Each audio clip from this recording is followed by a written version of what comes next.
Buenas. En el vídeo de hoy continuamos con la unidad 2 del curso de lenguaje de marcas, en el cual vamos a trabajar lo que es el diseño web. Dentro del diseño web utilizamos varios lenguajes como son HTML y CSS fundamentalmente, y también tenemos JavaScript, pero no es contenido de este curso. Está dividido toda esta unidad en varias presentaciones y vamos a comenzar con una primera presentación que es sobre el lenguaje HTML.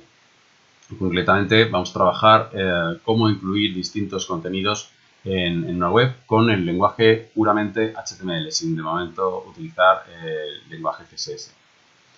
¿Qué contenidos tenemos? Bueno, pues vamos a ver un poquito qué tipos de elementos vamos a incluir, qué formato, sintaxis tiene este lenguaje y qué tipos de elementos vamos a poder incluir y en qué partes de ese código, cabecera, el cuerpo, y luego tenemos texto, tablas, imágenes, pues lo que son los contenidos de un sitio web. Para empezar un poquito, vamos a ver un poquito de introducción. Entonces, lo que es el lenguaje HTML es Hypertext Markup Language. ¿Qué quiere decir esto? Que no es un lenguaje procedural. Quiere decir que solo le vamos a decir al ordenador qué tipo de elementos y cómo queremos que estos se presenten. Hypertext quiere decir que son textos de hipervínculos que están en la nube, en fin, y que se enlazan unos con otros. Como todos los lenguajes de marcas, constan de lo que es el texto en sí, que es lo que va a mostrar por pantalla, entremezclado con instrucciones HTML dentro de etiquetas y a su vez atributos. HTML ha ido evolucionando a lo largo del tiempo porque se creó de hecho por el señor Tim Berners-Lee en el año 1990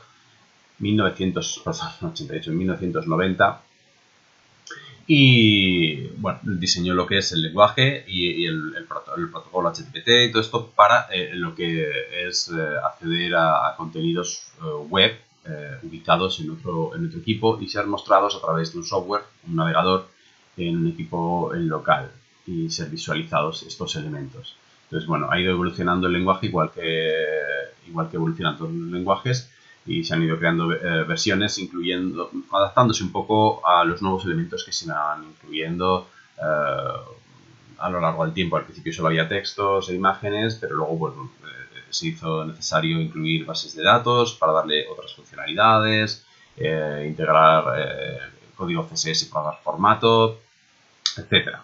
Tampoco vamos a entrar mucho en el tema de la historia. Actualmente estamos en la versión 5.0 o HTML5 y pues nos va a permitir también utilizar el lenguaje JavaScript que da dinamismo a los sitios web, aunque insisto, no lo vamos a ver en este curso. Todo esto lo digo porque vais a encontrar sitios web que estén utilizando lenguajes que no son HTML5. ¿Esto qué significa? Significa que es como hablar en un castellano antiguo. Si nosotros hablamos en castellano antiguo, es posible que nos entienda, no es posible que no. Si hablamos en el lenguaje actual que rige la Real Academia de la Lengua, con todas sus actualizaciones, pues todo el mundo nos va a entender, porque es el lenguaje actual. Entonces, si escribimos respetando la semántica y sintaxis de HTML5, todos los navegadores no nos arriesgamos a que ningún navegador no vaya a entender a parte del código que estemos escribiendo. Entonces, por ello es interesante escribir con HTML5, aunque los navegadores, igual que nosotros podemos entender castellano antiguo, castellano el castellano de Sudamérica, el castellano de España, lo podemos entender, pero a lo mejor no todo el que sabe español puede entender esa semántica, sobre todo, esa manera de hablar, ¿no? Entonces, pues esto igual. Es siempre mejor escribir todo de forma correcta.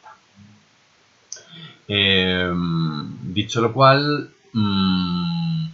quiero hablar un poco de lo que digo y que es HTML5 y los porqués. Os lo veis tranquilamente para que veáis un poquito las primeras páginas, que veáis que solo tenían textos y enlaces en el año 1990. 10 años después, se fueron evolucionando, como veis, y ya las páginas pues tienen más iconos, está estructurado, no está todo de forma lineal, sino que pues, está organizado el contenido en distintas partes de la página, etc. En cuanto a sintaxis, nos vamos a encontrar como todo en muchos lenguajes de marcas con unos caracteres del mayor que, menor que y mayor que para crear etiquetas.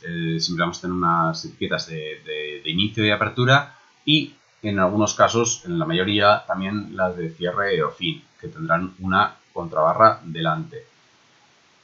Este es un ejemplo. Pues tenemos una etiqueta negrita en el cual el texto se va a mostrar en negrita.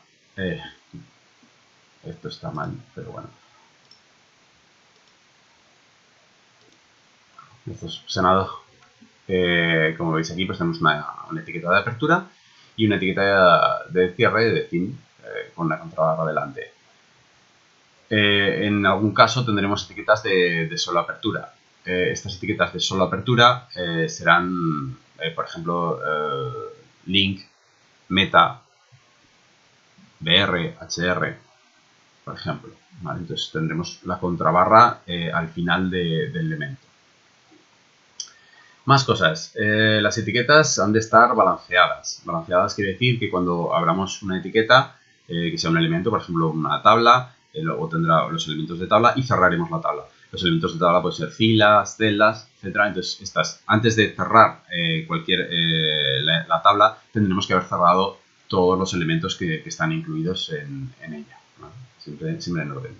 Abrimos etiqueta 1, abrimos etiqueta 2, cerramos etiqueta 2, cerramos etiqueta 1. Bocadillo, llamarlo como queráis. Balancear.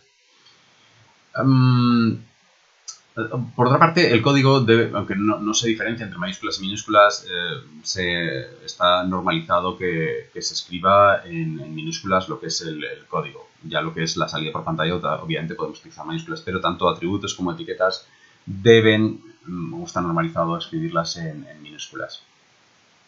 Atributos. Los atributos son características que dan más valor a una etiqueta.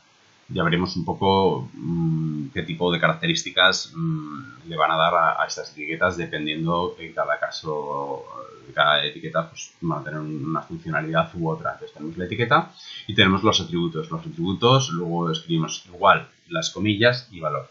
Tener cuidado con las comillas, sobre todo cuando copiéis, porque no son las mismas comillas, son las del 2, ¿vale? En el teclado, pero no son las mismas que se utilizan en los procesos de textos. Entonces a veces copiáis, pegáis en un editor específico y las comillas son distintas y no van a funcionar. Como veis, las etiquetas solo se van a declarar en la etiqueta de apertura, en la etiqueta de cierre no aparecen. Los atributos se pueden escribir de forma indiferente. Quiero decir, una vez escribamos una etiqueta, no hay prioridad de escribir un atributo delante de otro. ¿Qué más? La estructura del documento. Bueno, pues, lo que es el documento va a tener una extensión HTML, aunque también pues, sería aceptable utilizar la extensión HTML, aunque lo encontraréis en muy pocas ocasiones. Y bueno, tendremos una estructura básica que vamos a ver a continuación, pero básicamente vamos a comenzar el documento escribiendo la etiqueta HTML y siempre es una buena práctica en cuanto abráis una etiqueta dejarla cerrada y luego ir incluyendo contenido en su interior, no dejarlo para la última hora. En HTML5 además está estandarizado que pongamos el lenguaje en el que está escrita la página, entonces utilizaremos el atributo lang, el language obviamente, igual y las siglas del idioma que estamos escribiendo, en este caso pues castellano, español. Vamos a empezar ya la estructura del documento, entonces vamos a ver una parte básica, HTML, el head y el body, y veréis que aparte pues tendremos unos elementos que vamos a poder incluir dentro de la página, ¿no? Como en cualquier procesador de textos o de presentación, etcétera. Textos, enlaces, listas, tablas, multimedia, marcos, formularios, etcétera. Dejar claro ya que en HTML5 no vamos a escribir, no vamos a declarar atributos o vamos a declararle al navegador qué formato, tamaño, cómo está maquetado, en qué posición están estos elementos. Esto todo lo haremos con CSS, formatos, maquetación y flexibilidad, que serán las presentaciones que veamos en otras presentaciones. Lo que es la estructura básica, como veis, vamos a abrir un HTML, debería tener, pero bueno, por concretar no he metido el language español, pero tenemos el HTML, una parte head y una parte body. En el head tenemos los elementos de cabecera que serán, como comentaré a continuación, elementos que no se van a mostrar en la página, son metadatos, luego hablaré más de ello. Y en el body van a ir todos estos elementos que sí que se muestran en la página, como textos, tablas, listas, imágenes, etc. ¿Qué más? En la cabecera afectan a todo el documento, son opcionales, hay gente que no pone muchas, pero bueno, hay algunas que sí que son bastante necesarias y bastante estéticas o que nos van a ayudar en SEO, en posicionamiento en buscadores. Una de las etiquetas principales es la etiqueta meta. La etiqueta meta nos va a dar información acerca de quién ha escrito la página, la descripción del contenido, que luego pueden utilizar buscadores para poner ese texto como descripción de nuestra página. Las keywords, las palabras clave, similar a los hashtags en las redes sociales, deberían ser varias palabras que sería por las cuales nosotros queremos ser encontrados cuando alguien las inserte en un buscador. Classification podría malinterpretarse o confundirse con un keyword. Básicamente es una palabra o dos, tres palabras en las cuales nosotros nos querríamos clasificar la página. Por ejemplo, si yo tengo una página dedicada a deportes, mis keywords a lo mejor podrían ser fútbol, baloncesto, tenis, pádel, etc. Y el classification yo pondría deportes, porque me englobo en deportes en general, ¿no? Generator, si utilizamos un programa específico como Dreamweaver, WordPress, pues en el generator indicaremos o lo hará de forma automática que lo hemos creado con este software o aplicación. Tienen dos etiquetas. En el name vamos a indicar qué tipo de valor vamos a incluir y en el content incluiremos el valor. Y quedaría una cosa tal que así, dentro del head, siempre. Estamos ahora dentro del head, luego pasaremos a la parte del body. Tenemos las metas, ¿veis? En este caso, por ejemplo, para el autor, name author, y en el content, el nombre del autor. El name description y la descripción del sitio. El name keywords y el contenido de las palabras clave. Y todas son etiquetas cerradas. Como veis, hay que hacer una línea para cada descriptivo porque si no se podrían confundir. También dentro de Meta tenemos un atributo especial que es charset, es el setting de caracteres. Si nosotros no especificamos nada, un navegador va a entender que estamos escribiendo código con caracteres ASCII. Como vimos en la primera unidad, el código ASCII tiene 256 caracteres, por lo tanto no engloba acentos, ñes, etc. Entonces, cuando estemos escribiendo en nuestro sitio web, no se va a mostrar en el navegador, sino se va a aparecer un símbolo un tanto raro. Entonces, está estandarizado utilizar el código Unicode o UTF-8 y es lo que pondremos aquí, UTF-8 o Unicode. Hay otra manera distinta de hacerlo, pero bueno, es más larga, os las pongo aquí, pero bueno, es más cómodo con el metacharset UTF-8. Y esto debería estar en todas las páginas, porque si no, pues aparecen símbolos raros, etcétera, entonces bueno, lo podemos evitar. Dentro de la etiqueta meta tenemos otro atributo bastante útil para cierto tipo de páginas, que es con el atributo http://ekif. Con el valor refresh podemos hacer que nuestra página se refresque. Esto podría ser útil para páginas que nosotros sepamos cuando lo hemos construido o están diseñadas para que, por ejemplo, una retransmisión de un partido de fútbol o un torneo, lo que sea, de algún deporte en el cual se esté modificando constantemente el contenido, y lo que no queremos es que el usuario crea que esa es la información o tenga que estar dándole F5. Entonces directamente podemos poner pues, que se refresque cada 5 segundos. Sería la misma función que si el usuario le diese a F5 para refrescar la página, pero lo hará de forma transparente el usuario. El usuario simplemente verá que se refresca y ya está. Por lo tanto, tampoco debería ser con una página con muchas imágenes para que no tardase y cargarse, que el usuario apenas notase nada. Otra variante de esta función de http://ekif con el valor refresh es, como veis, el contenido aquí simplemente decíamos un número de segundos, pero también hay otra función que sería para cuando el usuario entra en nuestro sitio web mostrarle una página y que luego vaya realmente a donde él espera. Entonces, en este caso, por ejemplo, a los 5 segundos vamos a mostrar una página cuando entre a mi sitio web y cuando pasen 5 segundos, 2 segundos, lo que queramos, quiero que vaya a la URL de mi sitio principal. Como veis, puede parecer que URL es un atributo, pero no es un atributo. El valor de content es desde aquí hasta aquí, por lo tanto, los 5 segundos, punto y coma, la URL igual sin comillas, la ubicación de la otra página a la que queremos que remita. Y como he dicho, las metas, casi todo, lo que va a hacer es que estemos mejor posicionados en SEO, en los buscadores, Search Engine Optimization. Hay dos tipos de SEO, está el SEO y el SEM. El SEM es pagando, te puedes localizar en los buscadores más arriba. Pero con SEO lo que hacemos es, si escribes bien tu código, si respetas una serie de normas, vas a estar más arriba en los buscadores. Entonces, si les facilitas ya keywords, description, le estás dando más valor a tu página porque es más fácil para los buscadores saber qué contenidos tiene tu página, quién la ha hecho.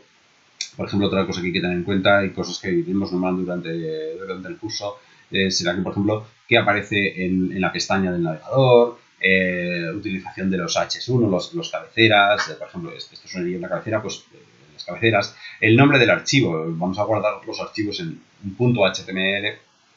¿Pero qué nombre le da al archivo? Página 1. Página 1 no le dice nada al buscador. Sin embargo, si mi página es de deportes, pues le llamaré deportes HTML. Tiene más significación. Y todo esto es SEO. ¿Vale? Entonces, las metas, aunque parezca que no hagan nada porque no las va a ver el usuario, salvo que le dé un F12 en el navegador para ver el código, bueno, para los buscadores tienen una significación porque le dan una información extra de quién la ha hecho, qué contenidos tiene, etc. La última etiqueta que vamos a ver de meta es para diseño responsive. Diseño responsive tiene su propio apartado en CSS, pero hay una manera de hacer un diseño responsive, bueno, no avanzado. Diseño responsive es básicamente, aquí tenéis un vídeo, lo podéis ver, básicamente es que se adapte mi página a cualquier tipo de pantalla, es decir, pantalla 16:9, 21:9, 4 tercios, las antiguas que eran cuadradas, una pantalla móvil, tienen distintas anchuras y entonces el contenido, claro, se va a tener que adaptar. Entonces, para evitar los scrolls, lateral o vertical, pues hay una manera que se adapte los contenidos, el tamaño de la letra, etcétera, al tamaño de la pantalla. Entonces, podemos poner esto, pero no va a hacer un diseño responsive que se adapte perfectamente a lo que queremos. Entonces, va a hacer cosas, pero lo veremos en el apartado de CSS concreto, cómo podemos hacer un diseño responsive más adecuado y más adaptable a cualquier tipo de pantalla. Pero como veis aquí, lo que va a hacer es escalar el contenido al tamaño de la pantalla. Lo que vamos a evitar, si no ponemos nada, se puede ver así. Por ejemplo, si decimos que la imagen ocupa el 50% de la pantalla, está así, pero claro, realmente se ve muy chiquitita y el texto se ve muy pequeñito, ¿no? Adaptándose al ancho de la pantalla. Entonces, en este caso, si le ponemos esta etiqueta, va a intentar adaptar el tamaño de la letra a lo que es, sobre todo para móviles, en fin, o tabletas. Pero las tabletas al final no tienen un ancho tan estrechito como los smartphones, ¿no? Pues bueno, la imagen y las adapta un poquito, pero bueno, no hace un diseño, insisto, tan responsive como el que podríamos hacer con CSS. Vale, más etiquetas del head. Dentro del head tenemos otra etiqueta que es el title. El title es lo que va a aparecer en la pestaña del navegador. Ya sabéis que cuando abrimos un navegador, arriba hay una pestañita y es donde se va a mostrar este texto que mostramos en el title. Básicamente aquí ponemos una pestañita y aparece el texto. Y aparte podemos dentro del head también añadir una pequeña imagen, ¿vale? Utilizaremos la etiqueta link con el atributo rel, shortcut icon o a secas icon y en el href, en el atributo href, poner dónde está la imagen. La imagen debe estar ubicada, todo esto, dentro de la misma carpeta donde tengamos mi archivo HTML o en una carpeta anexa que sea de imágenes, en cuyo caso pondríamos imágenes barra y imagen.png. En este sentido, quería decir pues, que hay que ser un poco ordenado con esto, donde ubicamos el código y no utilizar rutas absolutas. Si copiamos la URL de dónde está mi archivo, me va a poner c:// usuarios, users, etcétera, ¿no? De esto donde queramos haber ubicado el contenido. pero esto solo se me va a ver a mí, en ese equipo donde estoy programando. Pero para que se le muestre a cualquier persona hay que utilizar rutas relativas. Es decir, si el HTML está en la misma carpeta que la imagen, pues simplemente llamaremos a la imagen y punto. No tenemos que hacer más. Es más sencillo y se va a ver en cualquier equipo. Más cosas. También dentro de la cabecera, dentro del head, vamos a poder hacer llamadas a las hojas de estilos que veremos más tarde en CSS. ¿Vale? Entonces vamos a hacer, si la escribimos en un archivo externo, pues haremos la llamada. De momento esto bueno, lo repetiré en su momento. Más cosas. Ya pasamos al body. He dicho que dentro de mi código HTML tenemos una parte de head, que es la que hemos visto, y tenemos otra parte del body donde van a estar el resto de elementos, básicamente lo que se muestra por pantalla, textos, imágenes, etc. Y empezamos por lo básico, texto. Lo que es el texto, siempre vamos a utilizar la etiqueta párrafo. Vamos a utilizar básicamente dos etiquetas, párrafo y para las cabeceras las H. Pero empezamos con párrafo. Entonces, párrafo, ya sabéis lo que es un párrafo. Un párrafo es una serie de frases separadas por puntos. ¿Vale? Aquí se podrían entender un párrafo con puntos y aparte. Pues sí, yo podría decir que todo esto es un párrafo o que habría en este caso 3 párrafos. Entonces podríamos poner un párrafo de apertura y un párrafo de cierre y con saltos de línea entre ellos, o poner para cada uno un párrafo. También tiene las funcionalidades de crear distintos párrafos para cambiar el tipo de letra para unos determinados párrafos, el color, etc. Entonces, si se lo hacemos uno, pues solo vamos a poder dar a todo lo mismo. En fin, esto luego lo veremos más tranquilamente con CSS. Y luego tenemos las cabeceras. Las cabeceras son H's de 1 a H6. Lo que va a hacer es poner en principio el texto en negrita y con mayor o menor tamaño desde el H1 hasta el H6. Pero no os dejéis guiar por esto. O sea, no hay que utilizar los H's para poner letra en negrita o poner el texto más grande, porque esto lo haremos con CSS. Los H's son titulares. Es decir, por ejemplo, en esta página esto sería un titular principal, por lo tanto sería un H1. Esto es un titular secundario, por lo tanto es un H2. Si tuviésemos aquí varios puntos, serían H3. Este es un H3 y aquí habría otro punto que sería otro H3. ¿Vale? Y esto sería un párrafo. Y para esto tengo que utilizarlo. Entonces, en las páginas web tendremos un solo H1 y podríamos tener pues, varios subapartados. Podemos tener varios H2, varios H3, etc. Estos serían subapartados. Por lo tanto, un H6 normalmente no se va a utilizar. Vamos a tener un apartado, el titular, y apartados, subapartados, pues con H2 y H3 va a ser lo más usual. Pero insisto, H1 solo para eso. Y esta sería lo que es la salida. Dentro del párrafo, luego vamos a poder utilizar otras etiquetas que nos van a ser de utilidad. Por ejemplo, la etiqueta ABBR. ABBR lo que va a hacer es que al pasar por encima de un texto, me va a mostrar una cajita mostrando un texto que es el cual le vamos a dar un valor en el atributo title. ¿Vale? Y englobamos, como veis, con ABBR de apertura y de cierre la palabra o frase que queramos que al pasar por encima se muestre.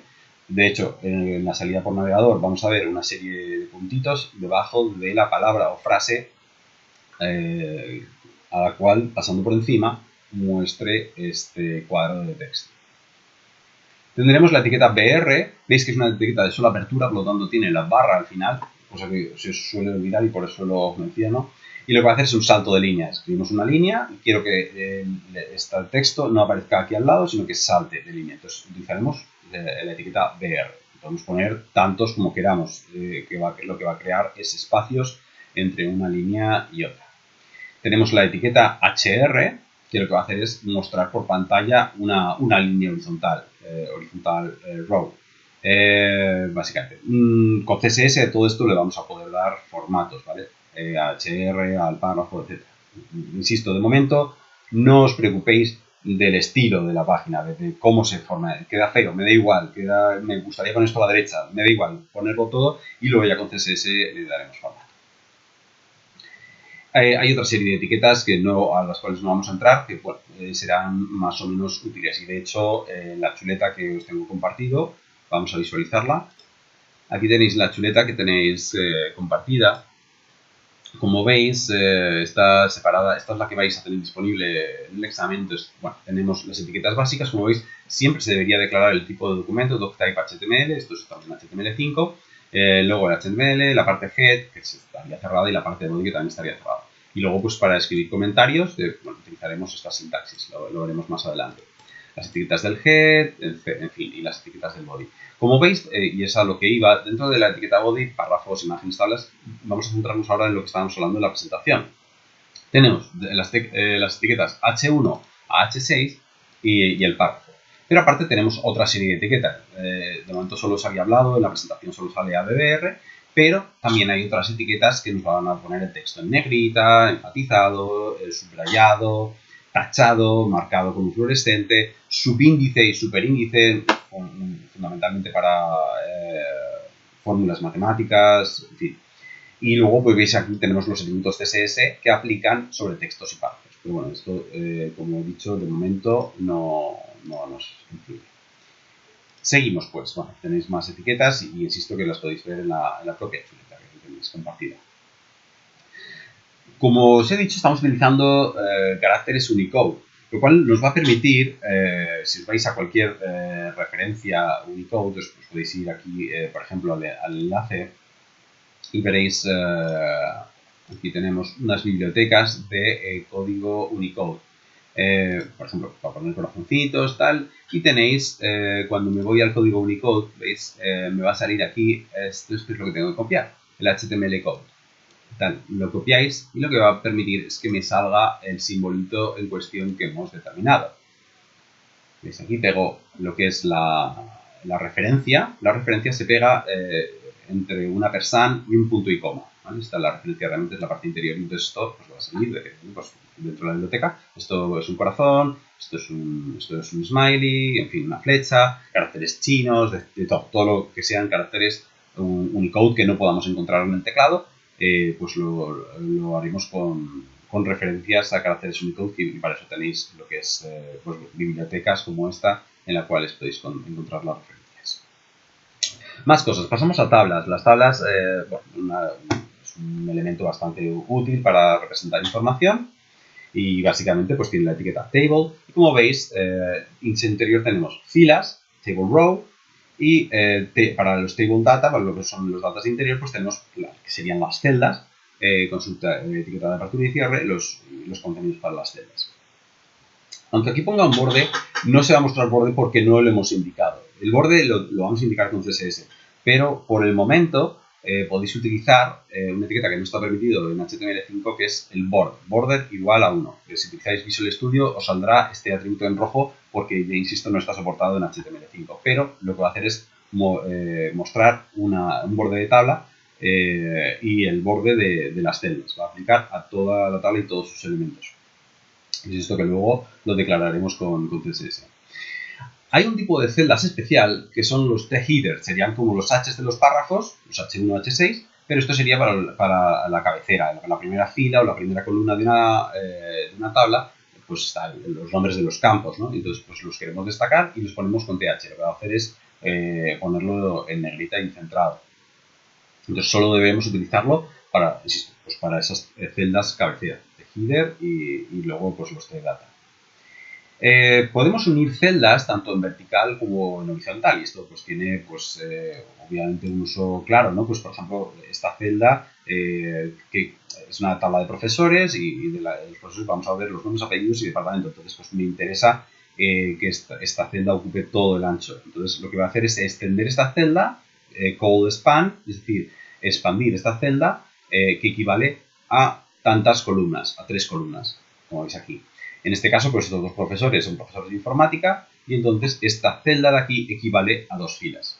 Fijaros también que tenéis que tener cuidado, en la tercera fila, declaro la primera fila con una sola celda que equivale a 3 en vertical, por lo tanto no declaro más celdas, porque solo hay una. En la segunda fila está claro, tenemos 3 celdas, que son headers. En la tercera fila tenemos 3 celdas también, pero en la cuarta fila no tenemos 3 celdas, bueno, tenemos 3 celdas, pero esta celda ya ha sido declarada en la fila 3, aquí en esta fila. Si la volvemos a declarar aquí abajo, me saldrá una celda aquí abajo y no queremos que obviamente se salga del rectángulo.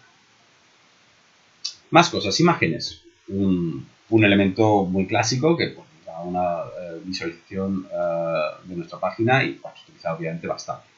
Tiene dos atributos básicos, lo que es src para localizar dónde está mi imagen, ya he hablado de ello para poner la imagen de icono. Esta imagen debe estar alojada dentro de la misma carpeta que HTML o dentro de la carpeta donde tenemos HTML creamos una de imágenes y entonces la llamada con ruta relativa sería algo así como imágenes barra Moncayo JPG.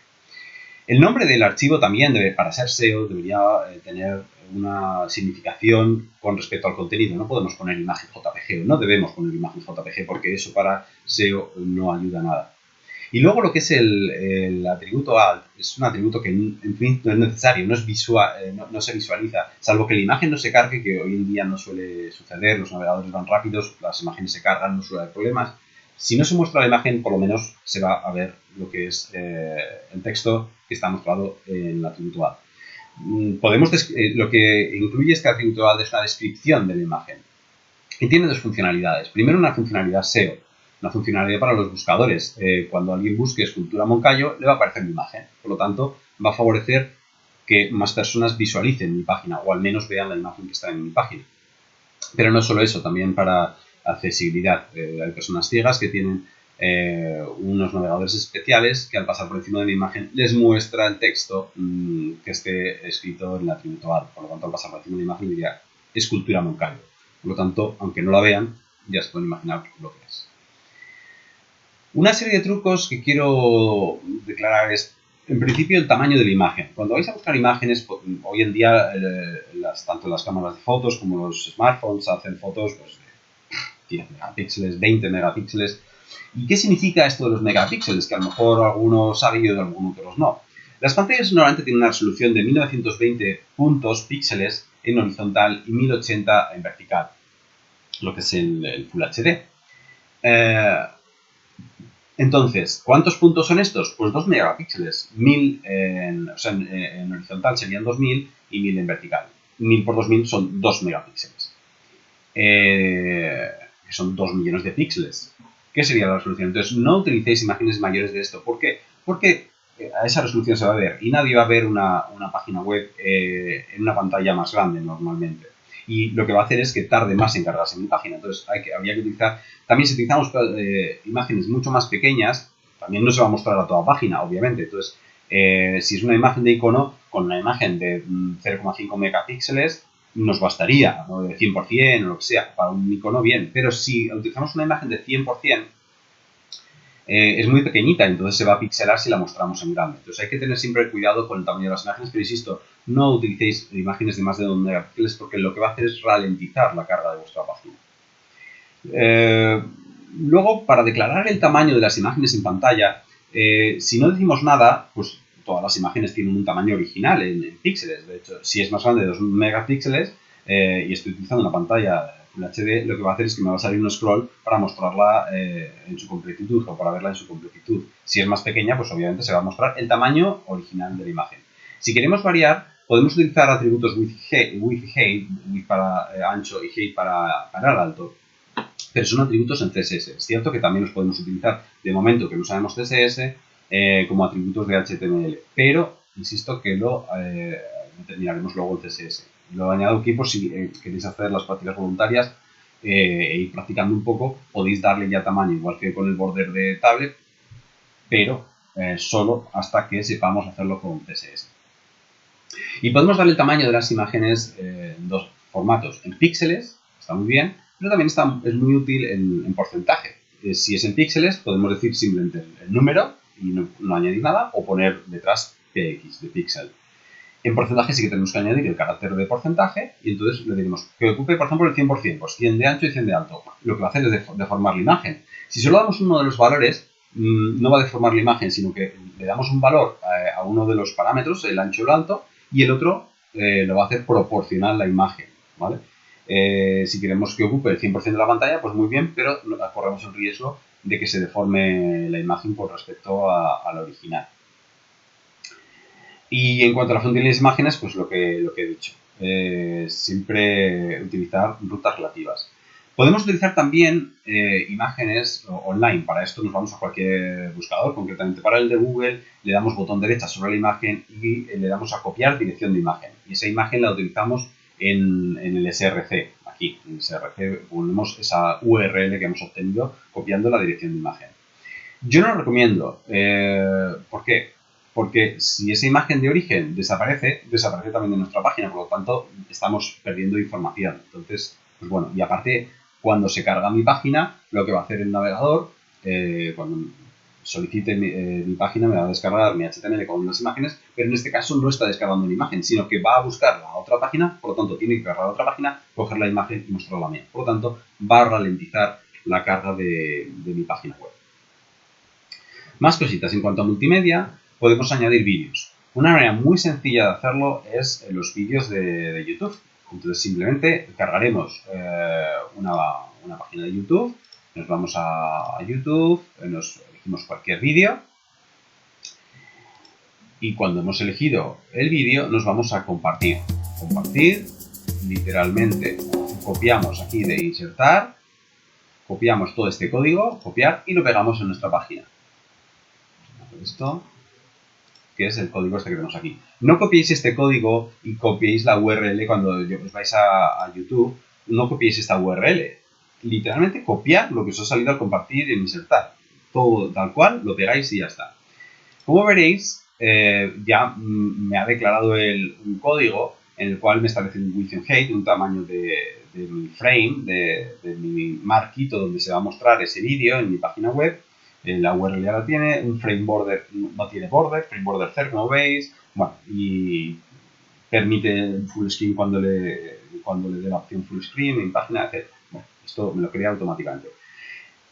Es útil utilizar, también podemos utilizar vídeos en local, es decir, que yo, igual que las imágenes, las tengo en la misma carpeta que en mi HTML, también puedo tener los vídeos en mi propia carpeta. Y también se puede hacer, con lo cual no dependemos de YouTube que desaparezca el vídeo. El problema es que las imágenes ocupan poco espacio en una página web, en un hosting, pero sin embargo los vídeos sí que ocupan espacio y a lo mejor ya por un tema económico no nos interesa tener los vídeos dentro de mi carpeta porque nos van a ocupar mucho espacio, entonces es casi mejor alojarlos en YouTube, en esta plataforma y copiar el código.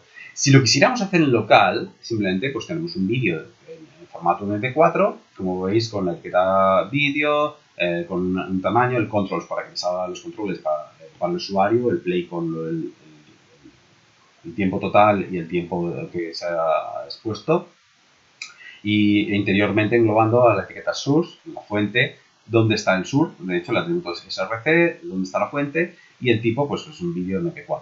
Muy similar va a pasar para los audios. Los audios, bueno, ni siquiera lo he puesto, ni lo sé, sinceramente, si se puede obtener de algún sitio, de un repositorio, un Spotify o lo que sea. Entonces, lo normal, como no ocupa mucho espacio, es como las imágenes, tenerlas alojadas en el mismo sitio que nuestro HTML. Entonces vamos a tener el audio con los controls, igualmente, y el src, ¿dónde está? Que va a estar pues, alojado dentro de mi carpeta, o podemos crear una carpeta pues, de audios, entonces sería audio barra .mate.mp3 y el tipo, igual que parecido a los vídeos. Esto es para poner podcasts, grabaciones, etcétera, o canciones o lo que queramos poner, y que el usuario pues podemos poner un listado y al darle al play pues se muestre esas canciones. Pero también podemos poner música de fondo.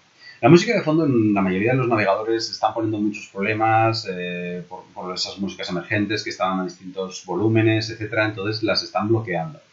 Entonces no funciona muy bien las músicas de fondo, pero si lo queréis poner en vuestra página, pues tenemos dos etiquetas. Embed funciona mejor para Chrome y Edge.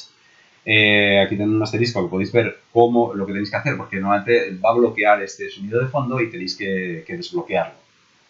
Para Firefox y Explorer también os va a salir una ventana emergente, un aviso en el navegador en el cual os dice si queréis desbloquear, igual que os dice un archivo emergente, pues lo mismo para esta música de fondo. Entonces tendréis que desbloquearlo.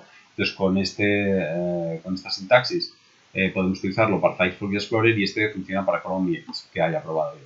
Pero insisto que tampoco es una cosa que los navegadores están bloqueando bastante y no está, últimamente no se lleva mucho poner músicas de fondo en las páginas web. Y pasamos a los enlaces. Los enlaces es otro de los elementos básicos de cualquier sitio web.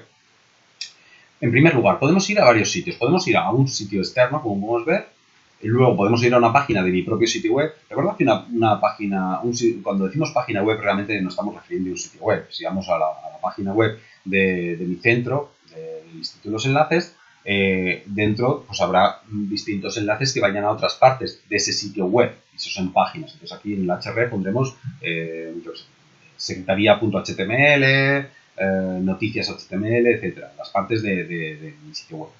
Y podemos ir a un sitio externo y también luego veremos que podemos ir de arriba abajo en una. Para ir de un sitio a otro de estos enlaces podemos utilizar tres cosas. Un texto, es bastante usual, se me mostrará el texto nuevamente en azul con un subrayado debajo, lo que es utilizar una imagen y un botón. Fijaros que aquí tenemos lo que es el texto, siempre pues tenemos el enlace, he puesto el mismo, los DR serían saltos de línea para que lo muestres en línea, realmente no tiene nada que ver con lo que estamos viendo. Y pues esto, para utilizar un texto, una imagen, estoy incluyendo, no he puesto el ALD, aunque sería necesario pues, para que entrase dentro de la diapositiva, y lo que es un botón. El botón es cierto que también funciona si ponemos botón y el enlace dentro, pero el tema es el siguiente. Si ponemos un enlace y el botón dentro, el enlace es todo el botón. Sin embargo, si ponemos botón, enlace, enlace y cerramos botón, solo el enlace será el de dentro, es decir, el texto, y todo eso estará dentro del botón. Pero si el botón es pequeñito, no vamos a notar mucho. Pero si el botón es grande, cuando nos pongamos en estas zonas, no es cliqueable. Entonces, nos interesa que todo el botón sea el enlace. Igual que toda la imagen es un enlace, todo el texto es un enlace, todo el botón es un enlace. No pone el botón fuera y solo el texto del enlace que está dentro del botón es el enlace. Creo que se entiende y si no, probarlo. También los enlaces tienen otra funcionalidad que lo podéis ver en textos o en páginas web como Wikipedia, en el cual tenemos una lista arriba y al cliquearlo va a lo que es mi apartado. En este caso, vamos a definir, por ejemplo, cada uno de los apartados, le vamos a poner el A y la identificación de esa parte, ¿no? La cerramos aquí. Esto podría ir con cerrado porque no va a englobar un texto, salvo que sea un H1 que queramos meter aquí dentro, lo podemos poner encima del H1, etc. Y luego, desde el listado, por ejemplo, de apartados, vamos a hacer una llamada a ese ancla. Entonces, cuando pinche aquí, me va a ir al apartado en cuestión. Vamos a ver para que un ejemplo de cualquier sitio de Wikipedia, para que lo veáis. Obviamente conocéis Wikipedia, pero a lo mejor no os acordáis de esta, Wikipedia. Vamos a buscar, yo que sé, instituto, yo que sé, cualquier formato, o Instagram, por ejemplo. Bueno, me da cualquier valor y como veréis, me va a salir el término, hay un listado y luego están los apartados. Pero para no tener que estar bajando a los distintos apartados, me crean un listado en el cual voy a ir al apartado hashtag y se me va a poner en la parte de arriba, ¿vale? Vuelvo al índice y quiero ver pues, los premios y me bajo directamente a premios que están mucho más abajo. También otra utilidad que tiene es poner un botón por aquí al final, donde sea, una casa, volver a un botón que ponga volver arriba y al cliquear el ancla la tendríamos arriba del todo y me evitaría estar con el scroll y me pondría la parte de arriba en la parte superior. Más cosas. Con esto habríamos acabado con las anclas y nos vamos a... Bueno, otra funcionalidad de los enlaces que sería... es una funcionalidad que no se suele utilizar demasiado, pero queda estéticamente bastante bien. Y sería coger una imagen, veis aquí tenemos el código de imagen con su enlace, su ancho, su alt, y lo vamos a utilizar como mapa. Y llamamos al mapa. El mapa, como veis, está aquí y hemos definido distintas áreas. Tenemos una forma rectangular, que sería esta parte, que es el sol, con coordenadas 0, 0, 82, 126. Ahora os explico esto. Un área circular, que es para Mercurio, esta pequeña área. Estas son las posiciones. Las posiciones empiezan en la parte superior izquierda de la pantalla, ¿vale? Y van avanzando hasta la parte de abajo. Entonces, si queremos, por ejemplo, en este caso, el sol, que estaba en la parte izquierda de la pantalla, empezaba en el 0, 0 y terminaba en X, en más o menos la mitad de pantalla y en la parte de abajo. Entonces, fijaros que en la parte media en X, el X es el width, el ancho, 145 entre 2 más o menos es unos 70-80, pues efectivamente un poquito más de la mitad. Entonces va desde el 0, 0 hasta el 82, todo este rectángulo, hasta el 82 en X y 126 en Y, es decir, avanzado en X y baja en Y al 126, que es toda la altura. Las coordenadas del círculo es pues, en X 90, ¿vale? Si efectivamente está un poco más a la derecha de 82, 90, y de altura en 90 y baja hasta el 58. Venus está a la misma altura, de altura del 58, pero en X avanza un poco hasta 124, no llega hasta el 126, y lo que marca es dónde está el centro, y luego pues le damos el radio 8 y en este caso 3, ¿vale? Sencillo. Como truco podéis utilizar Paint, lo voy a mostrar para que veáis que es muy sencillo, o también con el GIMP, pero mucho más sencillo utilizar Paint. Una vez tenemos abierta la aplicación Paint, si esta es mi imagen, vamos a poner que esta es mi imagen, esta es una imagen en blanco. Fijaros que si nos ponemos en cualquier parte de la imagen, en la parte inferior, vamos a ponerlo así que si no, no se ve lo que yo quiero. Un segundito. Si tenéis oculta la barra de estado, tendréis que activarla. Y entonces, al pasar por encima, veis que si me pongo en el punto 00, ahí montará en la parte inferior, veis 1.33. Aquí aparece 1.33. Fijaros en esta parte de aquí, de la izquierda abajo. Si me pongo en la cuadrícula, pues los píxeles que hay. Obviamente es muy difícil dejar el ratón justo en el 00. Entonces, según vaya avanzando, pues me dirá la posición. Entonces, si tengo un dibujo, pues puedo buscar cuál es el centro. Pues el centro está en X de 2209 y en Y 1977. Y el radio, pues podría decir que va de aquí a aquí. Pues bueno, el radio es pues desde restar simplemente en X el 3167 menos 2000, ¿vale? Y me saldría el radio. Entonces puedo localizar perfectamente cualquier punto con Paint para ver zonas rectangulares. Pues empieza, por ejemplo, en el 457 a 513 y va hasta el 1081, 1489. Entonces con Paint nos va a ayudar bastante a encontrar posicionamientos en imágenes que van a ser mapeadas para hacer cámaras. Bueno, es una funcionalidad que es interesante y es hacer una cosa distinta en la página web. Más cosas, las listas. En cuanto a textos, hemos visto los párrafos, las tablas, y otra manera de escribir textos sería con las listas. Tenemos dos clases de listas, las listas desordenadas y las ordenadas. No es que estén desordenadas, en las listas desordenadas no nos importa el orden de los elementos de la lista, en este caso pues un listado de bandas. Si no tengo ninguna prioridad por ninguna de ellas, pues un listado de bandas de rock, pues ya está, pues le pongo que me salga un puntito, entonces el UL, no me importa el orden.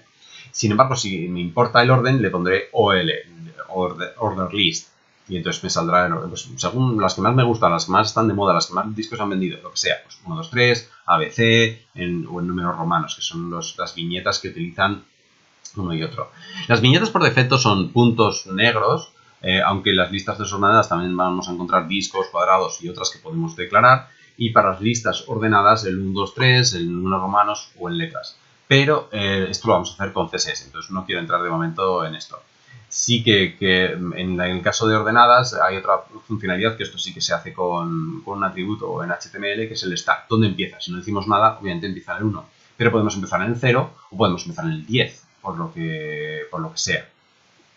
Y también podemos crear listas anidadas. Aquí os he hecho un ejemplo de una lista anidada mezclando un order list con un order list. Como veis, un order list, la que va con puntitos, tiene 3 elementos: Dover, Nirvana y Rolling Stones. Y a su vez, por ejemplo, Dover, bueno, cada una de ellas tienen listas ordenadas en su interior, que también podrían haber sido un order list. Entonces me hubiesen vuelto a salir el punto, aunque ese punto luego lo podremos cambiar. Y pues bueno, en este caso pues canciones de cada una de ellas numeradas, pero si fuesen no numeradas pues le pondríamos UL y ya está, y así crearíamos listas anidadas. Y por último, en cuanto a listas, tenemos listas de descripción de términos, básicamente pues para definir, y me va a salir con esta sintaxis: el término va a salir a la izquierda y lo que es la definición a la derecha. Entonces es un definition list de L, y cada uno de los términos sería los DT, definition term y definition. ¿Qué más? La penúltima cosa que vamos a ver son los formularios, una parte bastante más compleja. Tiene bastantes funcionalidades o tipos de preguntas que podamos añadir. Entonces vamos a estar un ratito con él. La etiqueta básica es form, ¿vale? Tenemos dos atributos fundamentales para la etiqueta form, que es el action, importantísimo, porque un formulario, el objetivo que tiene es enviarse. Entonces ¿A dónde se envía? A donde le habíamos estipulado en el action. Básicamente, fundamentalmente, el action es enviarla a un servidor PHP. Entonces pondríamos la URL de donde esté en el action, la URL de mi servidor PHP.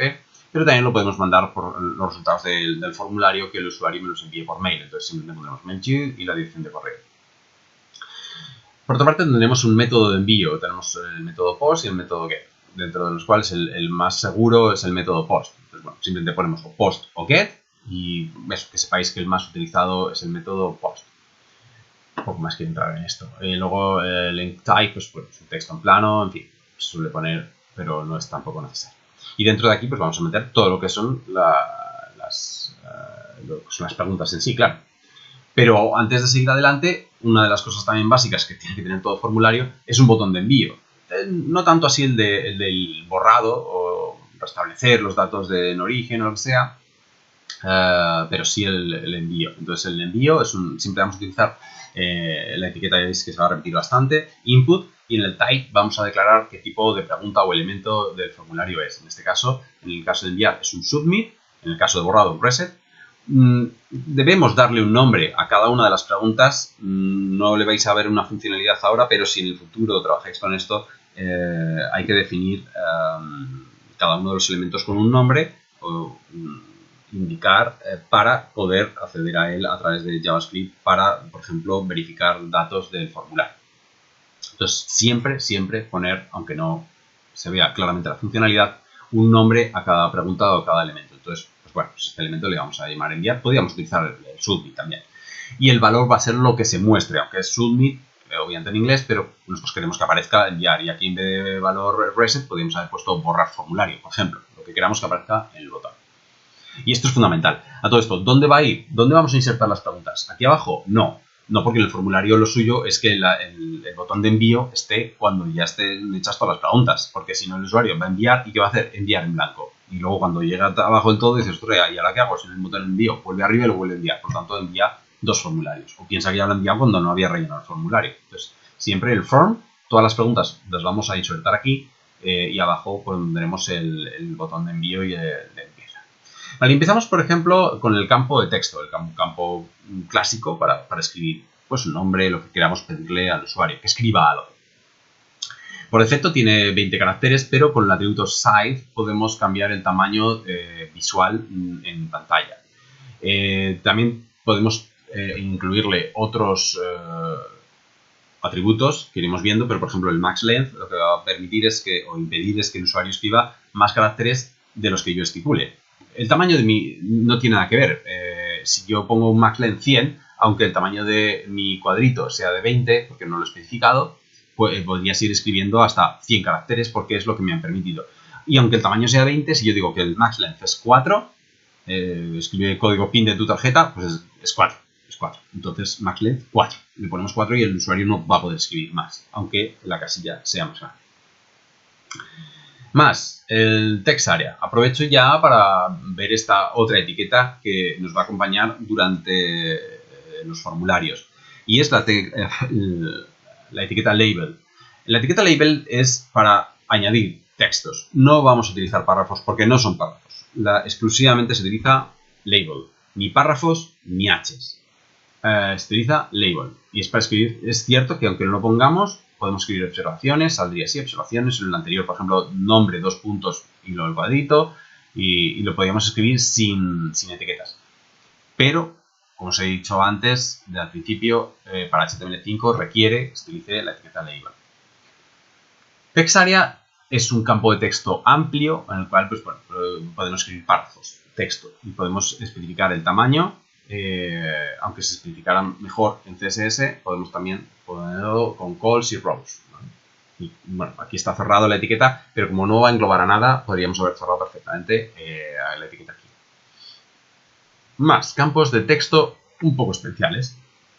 Ya veis aquí este campo de arriba es un campo normal de texto, como el que hemos visto anteriormente, con su label antes para que ponga un texto antes. Pero en este caso tenemos un campo de tipo texto password, para escribir una contraseña, y lo que va a pasar es que el usuario va a ver asteriscos cuando esté escribiendo su contraseña. Pues es útil básicamente pues eso, para contraseñas. Más dentro de los campos de texto podemos querer crear un patrón. ¿Los patrones para qué sirven? Pues sirven para determinar cómo quiero que me introduzca el usuario un dato. Podría ser un teléfono, podría ser un DNI, y entonces tiene una sintaxis. Oye, quiero que ponga siempre un guión. El teléfono separado por espacios, por guiones, no que no esté separado. Entonces quiero que todo el mundo lo introduzca igual. Por lo tanto, pongo un patrón. Si el usuario no introduce, por ejemplo, el teléfono separado con guiones de 3 en 3 cifras, pues entonces pongo 0 a 9, llave 3, y entre ellos, pues por ejemplo, un espacio y se vuelve a repetir 0, 9, un 3 y así 3 veces. ¿Vale? En este caso es un DNI. Tenemos 9 caracteres del 0 a 9, 8 veces, y luego quiero que haya un guión y quiero que haya una letra mayúscula. Y esto lo que va a hacer es, olvidaros de momento lo del title, lo que va a hacer es que si el usuario no escribe siguiendo este patrón, cuando le dé a enviar, no le va a dejar enviar, le va a decir, sobre este campo tienes un error, tienes que escribir el DNI de nuevo, y le dirá qué formato quiere. Tenemos también el atributo require, que es para obligar a que ese campo sea obligatorio. Y tenemos dos maneras de indicarle, aparte de que salga, a lo mejor es desagradable enviar y que salga error. A nadie nos gusta que nos echen la bronca por hacer algo mal, y más cuando no sabemos cuál era el patrón o la manera de que el usuario, el administrador del sitio, quería que le escribiera. Entonces, pues hay dos maneras de mostrar cómo queremos que el usuario inserte los datos. Una de ellas es title, que lo que va a hacer es como el ABBR, la funcionalidad del ABBR, pues utilizar el ABBR con el atributo title, que solo lleva una T a todo esto, y está mal.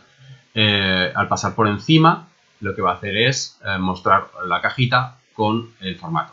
Y también hay otra manera que es con el placeholder, que lo que va a hacer es mostrar, en vez de en negrita, el valor de cómo queremos que introduzca ese texto. Hay otra manera más, que sería con el value, el valor que queremos, pero lo que va a hacer es que si el usuario no escribe nada, nos va a recoger ese valor, entonces tampoco nos interesa demasiado utilizar esa funcionalidad. Aquí tenéis expresiones regulares para utilizarlas en el pattern, pero bueno, no vamos a entrar mucho. El que estudie programación ya verá un poco más de expresiones regulares para declarar este tipo de cosas. En mi caso no tiene mayor significación, entonces bueno, vamos a utilizarlo, pero para cosas sencillas como es un teléfono, un DNI o cosas similares, no expresiones regulares más complejas que se pueden crear. Bueno, y podéis practicar en esta página. Más. Cuadros de validación. Podemos hacer una pregunta en la cual tenemos el caso de cuadradito de formulario en el cual permite que yo responda varias opciones, ¿vale? ¿Qué deportes practicas? Tened en cuenta que aquí, como permito que responda al usuario varias, realmente sería como si le hiciese 4 preguntas. Por lo tanto, como veis, el name es distinto, porque realmente lo que estamos preguntando es, me interesa saber, es ¿practicas fútbol? ¿Practicas escalada? Si no está cliqueado, es que no lo practica. Y si sí. Entonces, es una pregunta para cada una realmente. Entonces, pues eso, el name será distinto. Fijaros que una cosa es lo que aparece en el label, pero el value es lo que nosotros vamos a recibir cuando me lo envíe en el action, en mi servidor PHP o en mi correo electrónico. Lo que voy a recibir en este caso no es un texto como hemos visto anteriormente en nuestros campos, sino en este caso lo que voy a recibir no es la palabra fútbol con acento y con la F mayúscula, sino este valor, que puede ser el mismo o puede ser distinto. Este es el que yo quiero recibir y este es el que el usuario normalmente, obviamente, van a ser lo mismo, pero a lo mejor en mi base de datos me interesa tener otros valores, como si fuesen numéricos y no tienen nada que ver con lo otro. Muy similar al anterior es el radio button, pero en este caso solo quiero que el usuario me responda una opción. Por lo tanto, fijaros que es una sola pregunta, porque solo quiero una respuesta de todas estas. Entonces el nombre es el mismo. Es la diferencia entre el checkbox, aparte de que es checkbox y entonces sale un cuadradito, y el radio. Si ponéis distintos nombres para el radio, va a hacer la función del checkbox. Va a permitirme dejar funcionar varios. Ya veis aquí, los valores no tienen por qué coincidir con el valor que está en el label. Más cosas, parecido a la opción del radio button, pero en desplegable, pues tenemos, ya no tenemos input, que hemos estado viendo hasta ahora, tenemos el select, darle un nombre y lo que se va a mostrar por pantalla y en el desplegable y lo que vamos a recibir con las etiquetas option.